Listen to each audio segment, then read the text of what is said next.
सर्व खोटं आहे सर. शासनाच्या एकही रुपयाची मदत मिळालेली नाहीये.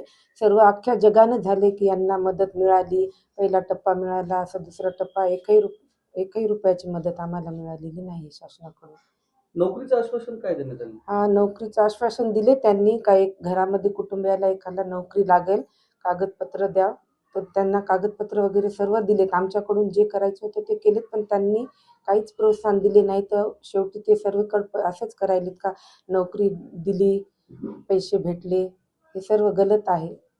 कागदपत्र कुणाचे देण्यात आले? कागदपत्र माझे दिले. सक्षमची मम्मी मी माझे कागदपत्र दिलेले आहेत. आपलं किती वय आहे? माझं 43 वय आहे. 43 वर्ष. कुटुंबियांना कुटुंबातील 2 लोकांना नोकरीची मागणी करण्यात आली होती. त्यामध्ये तुम्ही आणि आचल या दोघांची मागणी करण्यात आली होती का नोकरी मिळावी म्हणून? हा. शासनाने आता एकाच हे जे केलं, तुम्ही समाधानी आहात का या गोष्टीवर? नाही ना, समाधानी नाही आहे.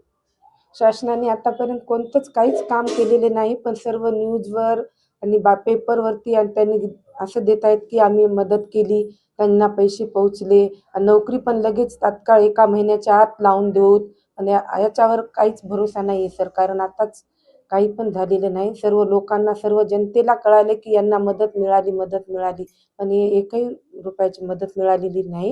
हे सरकारकडून मदत आहे, ती तर आमच्या हक्काची आहे, ती आम्हाला मिळेलच.